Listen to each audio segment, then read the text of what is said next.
नमस्कार साथियों, कैसे हैं आप सब। आशा करता हूं आप सभी अच्छे से होंगे, स्वस्थ होंगे। दोस्तों, बिहार डीएलएड एडमिशन 2022 के लिए किस आधार पर आप सभी को गवर्नमेंट कॉलेज या प्राइवेट कॉलेज आवंटित किया जाएगा, इस वीडियो में हम आप सभी को बताएंगे। क्योंकि आप सभी का इसको लेकर भी लगातार कमेंट आ रहा है कि कैटेगरी के आधार पर कॉलेज आवंटित होगा या फिर ऑल ओवर रैंक के आधार पर या फिर ऑब्टेन स्कोर के आधार पर। ऑफिशियल नोटिफिकेशन क्या कहता है वो चीज़ें भी आप सभी इस वीडियो में समझ लीजिए और क्लियर हो जाएगा। तो चलिए शुरू करते हैं। तो जैसा कि दोस्तों आप सभी अपने स्क्रीन पर देख सकते हैं, बिहार विद्यालय परीक्षा समिति द्वारा जारी किया गया यह ऑफिशियल नोटिफिकेशन है और इसी नोटिफिकेशन के अनुसार हम आप सभी को बताने की कोशिश करेंगे। इसके अलावा आप सभी का अभी कुछ समस्याएं हैं, जैसे कि ऑनलाइन आवेदन की तिथि विस्तारित होगी या नहीं होगी। तो 28 अक्टूबर तक अभी तिथि निर्धारित है। कल जो है इसको लेकर के सूचना आ जाएगी कि विस्तारित होगी या नहीं होगी। क्योंकि बहुत सारे स्टूडेंट के साथ समस्याएं अभी भी है पेमेंट को लेकर के, या फिर जब भी कॉलेज चॉइस सबमिट करते हैं, रिसिप्ट निकालते हैं तो वो ब्लैंक ब्लैंक दिखता है। तो ये दो समस्याएं, पेमेंट और ब्लैंक ऑप्शन जो दिखता है रिसिप्ट में, ये दो बड़ी समस्याएं हैं। और ये समस्याएं जब तक रहेगी तो यहाँ पर तिथि बढ़ना जो है तय है और इसकी सूचना जो हम आप सभी को दे देंगे। और ये जो समस्याएं आ रही है, इस समस्या को लेकर भी बिहार विद्यालय परीक्षा समिति का जो टेक्निकल टीम है वहाँ तक पहुँचाई जा चुकी है।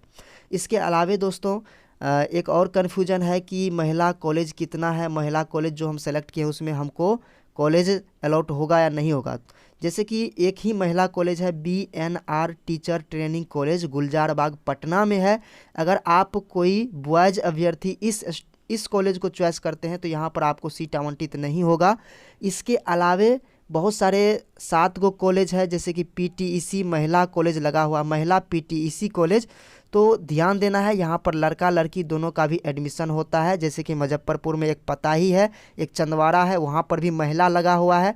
तो वहाँ पर आपको लड़का लड़की दोनों का एडमिशन होता है। तो ये त्रुटि जल्द ही सुधार की जाएगी और नोटिफिकेशन भी आ जाएगा तो हम आपसे को इन्फॉर्म कर देंगे। इसकी सूचना भी भेजी जा चुकी है। अब दोस्तों बात कर लेते हैं कि आवेदन की अंतिम तिथि विस्तारित होगी या नहीं होगी। दोस्तों अभी भी स्टूडेंट के साथ समस्याएं हैं और जब तक समस्याएं हैं तो स्टूडेंट जो है परेशान रहेंगे ही। तो इसको लेकर के जो है बोर्ड को सूचना भेजी जा चुकी है। जैसे ही उधर से रिप्लाई आता है तो ये तिथि जो है 2 दिन के लिए विस्तारित की जा सकती है।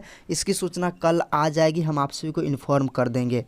इसके अलावा दोस्तों अब बात कर लेते हैं कि किस आधार पर आप सभी को कॉलेज आवंटित होगा, ऑल ओवर रैंक पर या फिर कैटेगरी रैंक पर या फिर ऑल ओवर रैंक से या जनरल रैंक से, कोई मतलब ही नहीं है। तो यहाँ पर आप सभी देखेंगे कि आवेदन करने पर विद्यार्थियों हेतु समर्पित करने वाले उनके स्कोर कार्ड में रैंक, उनके आरक्षण कोटि तथा उनके द्वारा दिए गए संस्थान के विकल्प के आधार पर डीएलएड कोर्स के लिए जो है फर्स्ट चयन सूची जो है प्रकाशित की जाएगी। तो यहाँ पर साफ साफ मेंशन किया हुआ है, जो आपका स्कोर कार्ड आपको मिला है उसमें आपको रैंक मिला है, ठीक है। उसके अलावा जो है उनके आरक्षण कोटि, आपका आरक्षण कोटि क्या है, उसमें आपका रैंक कितना है।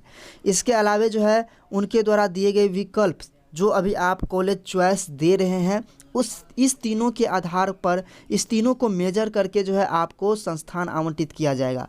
अगर मान लीजिए जनरल और कैटेगरी दोनों से आपका रैंक जारी किया गया है तो आपका ये देखा जाएगा कि जो आपने कॉलेज चॉइस किया है वो जनरल से नज़दीक पड़ रहा है या फिर कैटेगरी से नज़दीक पड़ रहा है, कहाँ से संभावना अधिक बन रही है, उससे जो है आपको कॉलेज अलॉट हो जाएगा, ठीक है। तो यहाँ पर ये नहीं है कि आपको ऑल ओवर रैंक से ही मतलब रखना है, आपको कैटेगरी रैंक को भी ध्यान में रखना है। इसके अलावा दोस्तों 9 नवंबर 2022 को प्रथम चयन सूची जारी की जाएगी, सीट अलॉटमेंट लेटर जारी किया जाएगा।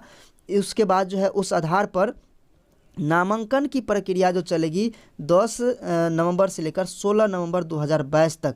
इसी में जो है आपका जो है डॉक्यूमेंट्स वेरीफाई होगा कॉलेज द्वारा और इसी प्रक्रिया को हम काउंसलिंग कहेंगे। जब आपका डॉक्यूमेंट्स वेरिफिकेशन होता है और आप उसमें स्वशरीर उपस्थित होते हैं, अगर आप इस तारीख से इस तारीख तक स्वशरीर उपस्थित नहीं होते हैं तो इसका मतलब है कि आपका काउंसलिंग नहीं हुआ।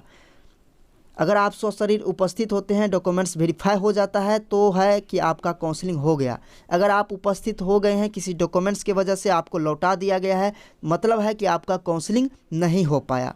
भले आप अभी कॉलेज चॉइस दे दिए हों, लेकिन अगर आपका डॉक्यूमेंट्स वेरिफिकेशन नहीं हो पाया, डॉक्यूमेंट्स एक्सेप्ट नहीं हो पाया, तो मतलब है कि आपका काउंसलिंग नहीं हुआ। तो आप सभी समझ गए कि कॉलेज चॉइस प्रक्रिया जो है ये काउंसलिंग नहीं है।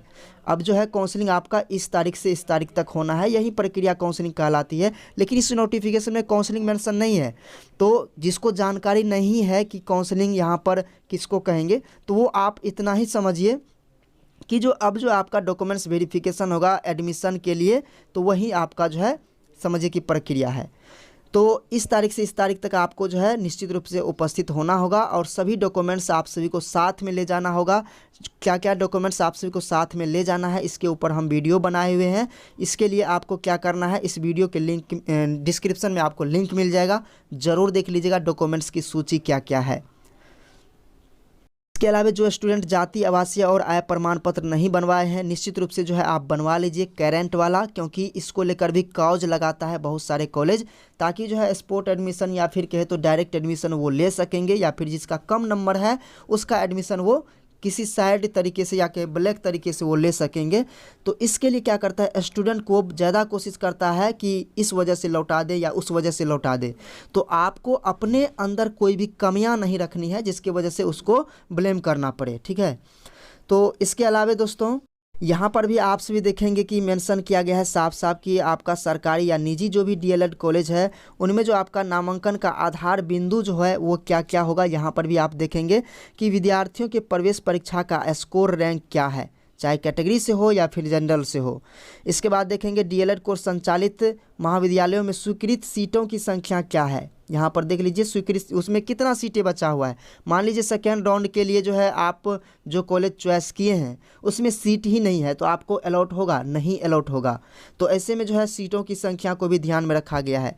ऑनलाइन आवेदन जो है द्वारा भरे गए संस्थान का विकल्प जो कॉलेज चॉइस अभी हम आपको बताए। इसके बाद जो है आरक्षण संबंधी राज्य सरकार द्वारा प्रभावी प्रावधान, यानी कि जो आपको आरक्षण मिला हुआ है उस आरक्षण से आपको क्या सीटें मिल रही है, आपके कैटेगरी में क्या सीटें हैं, आपका उस कैटेगरी में क्या रैंक है, तो ये जो है पॉइंट मेंशन किया गया है। तो आप सभी को ये चीज़ें क्लियर हो गया होगा मेरे ख्याल से, और इसमें कोई भी कन्फ्यूजन नहीं हुआ होगा। जैसे ही फर्स्ट चयन सूची जारी किया जाता है आप सभी देखेंगे कट ऑफ रैंक आरक्षण श्रेणीवार भी जो है पोर्टल पर दिनांक 9 नवंबर 2022 को जारी किया जाएगा। तो ये ऑफिशियल कट ऑफ जो है जारी किए जाने के संबंध में भी सूचना है, और इंटीमेशन लेटर आपको मिलेगा। यही इंटीमेशन लेटर या अलॉटमेंट लेटर पर आपको दिया हुआ रहेगा कि आपका कौन सा कॉलेज मिला है और कहाँ पर आपका डॉक्यूमेंट्स वेरिफिकेशन होना है, उसी कॉलेज में होगा या फिर दूसरे कॉलेज में होगा।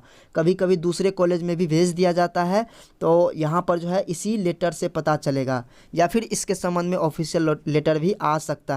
ध्यान रखिए कि आपको जो कॉलेज अलॉट होगा उसी कॉलेज में आपका डॉक्यूमेंट्स वेरीफाई होकर के रख लिया जाएगा। तो मतलब है कि काउंसलिंग भी हो गया, डॉक्यूमेंट्स वेरिफिकेशन हो गया, आपका जो है एडमिशन भी हो गया, वहीं पर आपको स्लिप भी मिल जाएगा। इसके अलावा क्या क्या डॉक्यूमेंट्स आप सभी को ले जाना है वो चीज़ें आप सभी यहाँ पर स्क्रीनशॉट ले लीजिए एक बार। इंटीमेशन लेटर तो आपको लेकर के जाना ही जाना है। इसके बाद जो अभी कॉलेज चॉइस दे रहे हैं इसका फॉर्मेट आप सभी को लेकर के जाना ही है। डाउनलोड नहीं हो रहा है तो आप इसे बाद में ज़रूर डाउनलोड कर लेंगे। इसके अलावा क्या क्या डॉक्यूमेंट्स लगेगा इसके ऊपर हम वीडियो फिर से बना देंगे, और इसके ऊपर पहले से भी वीडियो बना हुआ है। इसके अलावा दोस्तों अगर आप सभी को मनपसंद कॉलेज नहीं मिलता है तो स्लाइड अप कर सकते हैं। स्लाइड अप की प्रक्रिया 10 नवंबर से लेकर 16 नवंबर तक चलेगी अगर असंतुष्ट हैं तो। और दूसरे राउंड के लिए आप कॉलेज के चॉइस को बदल भी सकते हैं, ठीक है। अगर मान लीजिए कि आपने 30 कॉलेज चॉइस किया, अगर आपको मनपसंद कॉलेज नहीं मिला है तो आप क्या करेंगे, या फिर कोई कॉलेज ही अलॉट नहीं हुआ है तो आप क्या करेंगे, कॉलेज चॉइस के विकल्प को बदल सकते हैं। और बदल सकते हैं इसको लेकर के आप सभी यहाँ पर देखिए प्रथम चयन सूची में अगर जो है रिक्त सीटें खाली रह जाती किसी कॉलेज में, और नामांकन हेतु पूर्व में जो विकल्प दिए हैं उस विकल्प में आप संशोधन कर सकते हैं। तो ये चीज़ें आप सभी को पता चल गया, और क्या क्या कॉलेज का सूची यहाँ पर दिया गया है वो चीज़ें आप सभी यहाँ पर देख लीजिए। यहीं से आप सभी इसका ऑफिशियल नोटिफिकेशन का लिंक इसी वीडियो के डिस्क्रिप्शन में मिल जाएगा, ज़रूर देख लीजिएगा। इसके संबंध में और कोई आप सभी को कन्फ्यूजन है तो आप सभी ज़रूर कमेंट करके बताइएगा। और जो इसके अलावा जैसे कि दोस्तों हमने आप सभी को बताया कि एक ही कॉलेज है BNR टीचर ट्रेनिंग कॉलेज गुलजार बाग पटना, जो कि महिला कॉलेज है जिसमें केवल लड़कियों का ही एडमिशन होता है। बाकी जितना में भी महिला लग गया है गलती से उसमें लड़का लड़की दोनों का एडमिशन होता है। इसमें त्रुटि सुधार हो जाएगा। यहाँ पर जैसे कि देख सकते हैं एक है रामबाग पूर्णिया, यहाँ पर देखिए रामबाग पूर्णिया में जो है पीटीसी है, तो इसमें यह महिला कॉलेज लगा हुआ है। तो महिला जो लगा हुआ है इसमें लड़का लड़की दोनों का एडमिशन होता है। इस बार भी एडमिशन हुआ है, पिछले सत्र में भी हुआ है। तो आप सब इस बात को ध्यान में रखिए, आप इस कॉलेज को चॉइस कर सकते हैं। बाकी और कोई समस्या है तो कमेंट बॉक्स में ज़रूर बताइएगा। धन्यवाद आप सभी का।